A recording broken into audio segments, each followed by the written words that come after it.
Assalamualaikum warahmatullahi wabarakatuh. Perkenalkan, nama saya Yenita Karisa. NIM saya 4321090. Saya dari jurusan Akuntansi Syariah. Alamat saya di Desa Sinangoh Prendeng, Kecamatan Kajen, Kabupaten Pekalongan. Saya akan menyampaikan materi Fakultas Ekonomi dan Bisnis Islam di IAIN Pekalongan dan juga prodi saya Akuntansi Syariah. Nanti akan dilanjutkan dengan resuman materi dari dosen IAIN Pekalongan dan diakhiri dengan UKM yang akan saya ikuti nanti di IAIN Pekalongan. Yang pertama yaitu Fakultas Ekonomi dan Bisnis Islam di IAIN Pekalongan. Sejarah Fakultas Ekonomi dan Bisnis Islam berawal dari Fakultas Syariah di IAIN Wali Songo. Jadi, dulu Fakultas Ekonomi dan Bisnis Islam di IAIN Pekalongan merupakan Fakultas Syariah. Fakultas Ekonomi dan Bisnis Islam di IAIN Pekalongan memiliki visi dan juga misi. Visi Fakultas Ekonomi dan Bisnis Islam IAIN Pekalongan yaitu terwujudnya Fakultas Ekonomi dan Bisnis Islam IAIN Pekalongan sebagai fakultas terkemuka dan kompetitif di tingkat global dalam pengembangan harmonisasi ilmu dan agama di bidang ekonomi dan bisnis Islam menuju masyarakat yang saleh, cerdas, unggul, dan moderat. Fakultas Ekonomi dan Bisnis Islam juga memiliki misi yang pertama yaitu menyelenggarakan pendidikan untuk menghasilkan lulusan FEBI yang saleh, cerdas, unggul, dan moderat, mengembangkan harmonisasi ilmu dan agama di bidang ekonomi dan bisnis Islam melalui penelitian dan publikasi ilmiah untuk pembangunan nasional. Yang ketiga, berperan aktif dalam pemberdayaan masyarakat melalui penguatan moderasi beragama. Yang keempat, meningkatkan produktivitas dan daya saing FEBI di tingkat global.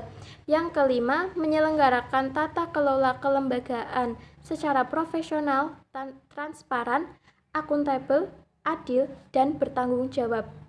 Fakultas Ekonomi dan Bisnis Islam di IAIN Pekalongan terdiri dari 3 jurusan yaitu Ekonomi Syariah, Perbankan Syariah, dan juga Akuntansi Syariah. Akuntansi Syariah tergolong jurusan yang baru di IAIN Pekalongan tetapi memiliki banyak keunggulan. Akuntansi Syariah memiliki 3 peminatan yaitu akuntansi keuangan, akuntansi sektor publik, dan juga auditing yang akan dibentuk mulai semester 5 dan juga semester 6. Lulusan akuntansi syariah dapat menjadi akademisi, peneliti, konsultan, praktisi akuntansi yang kompeten, pendidik, dan mampu mengintegrasikan ilmu-ilmu akuntansi syariah serta dapat menjadi entrepreneur muslim yang kreatif dan inovatif. Selanjutnya yaitu materi dari dosen Bapak Agus Arwani dengan topik strategi belajar di perguruan tinggi.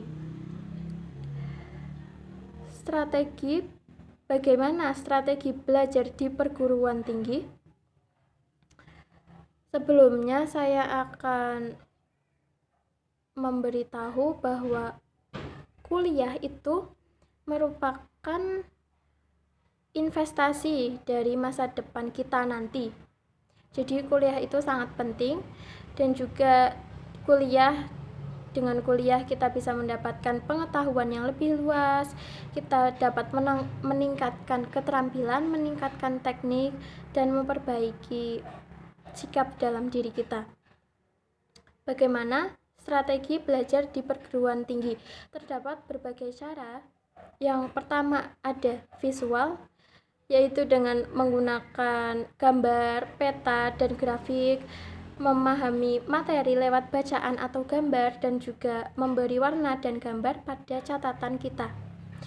Ada auditory, dengar baik-baik penjelasan dari dosen di kelas sehingga bisa memahami materi dengan baik. Terangkan lisan suatu pelajaran pada teman untuk melatih seberapa paham diri kita dalam memahami informasi dari dosen.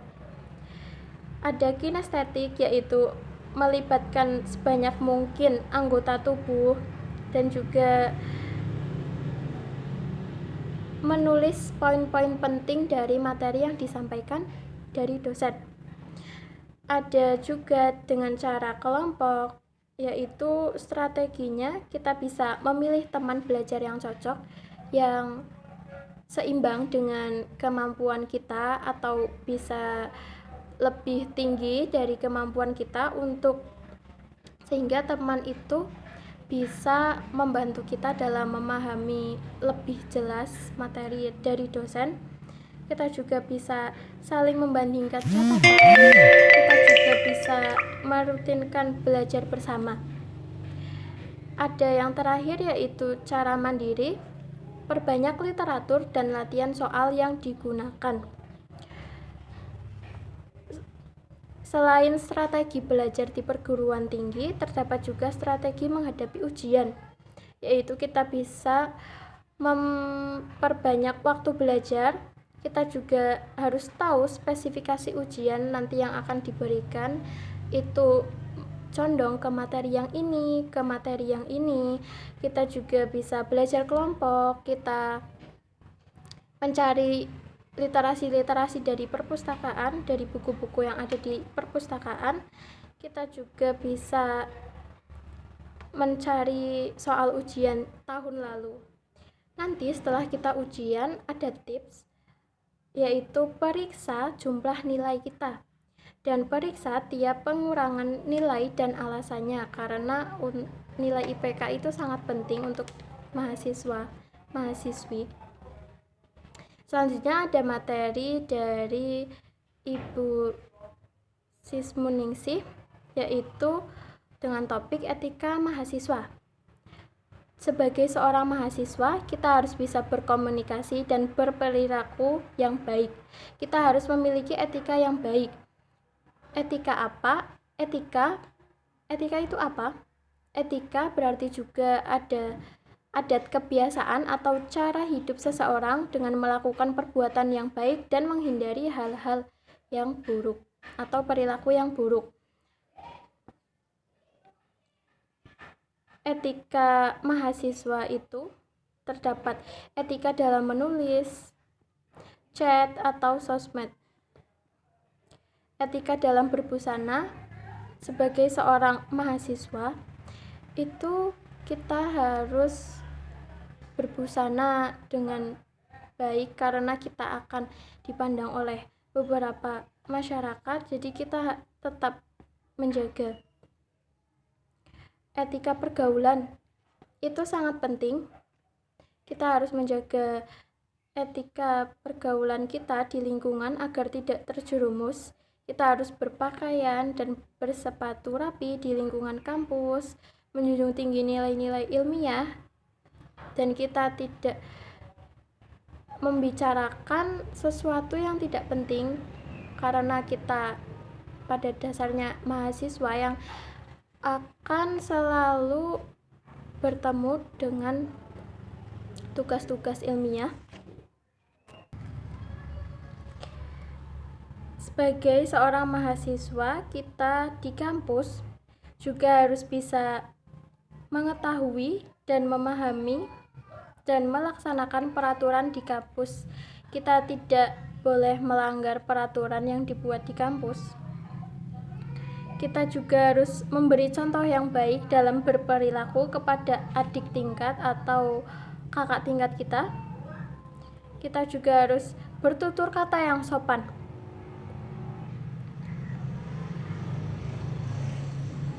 Itu merupakan etika mahasiswa di dalam kampus. Terdapat juga etika mahasiswa di luar kampus, yaitu kita bisa menjadi contoh yang baik di lingkungan masyarakat, di lingkungan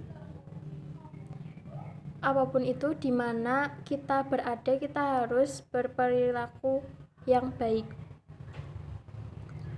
Kita juga sopan, bertutur kata yang sopan di lingkungan keluarga, di lingkungan masyarakat. Yang terakhir yaitu ada resumen materi dengan topik kiat menulis karya ilmiah. Menulis itu hakikatnya menyajikan sebuah informasi atau juga kebenaran. Sumber dari informasi atau kebenaran itu bisa diperoleh dari animisme dan dinamisme seperti yang dilakukan orang-orang pada zaman dahulu. Yang kedua, dengan cara berpikir secara logis dan filsafat, secara mendalam. Ada juga kita bisa mendapatkan sumber informasi itu dari agama dan kitab. Kita juga bisa uji coba. Kita juga bisa mendapat sumber informasi tersebut dari tokoh berotoritas seperti kiai, peneliti. Kita juga dapat melakukan penelitian yang lazim dilakukan oleh peneliti termasuk mahasiswa seperti kita. Penelitian itu bisa diartikan sebagai proses mencari kebenaran dengan prinsip-prinsip ilmiah. Prinsip ilmiah yaitu terdapat jujur, objektif, dan juga sistematis. Setelah kita melakukan penelitian itu terdapat metode yaitu dengan cara observasi, wawancara, dan juga kuesioner dalam rangka untuk menyamakan data. Nah, dari itulah kemudian dianalisis untuk memperoleh hasil dari penelitian. Kemudian hasil dari penelitian tersebut kita terbitkan atau dipublikasikan agar dapat dibaca oleh khalayak umum. Nah, bagaimana kita menemukan ide untuk menulis?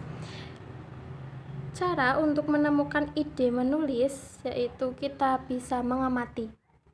Dengan cara mengamati, kita mengamati kejadian-kejadian sehari-hari di masyarakat seperti pasar, perkantoran, pusat bisnis. Yang kedua juga kita dapat dengan cara membaca dari berbagai media, koran, artikel, buku, laporan, penelitian.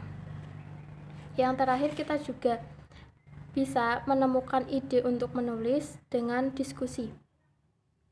Dalam menulis karya ilmiah, untuk dapat memperoleh karya ilmiah yang berkualitas, kita perlu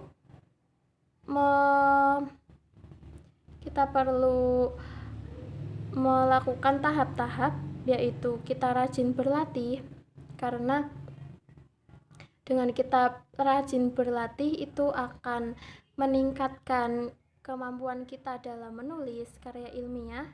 Kita juga dapat mencari referensi, menjaga originalitas, dan menghindari plagiasi.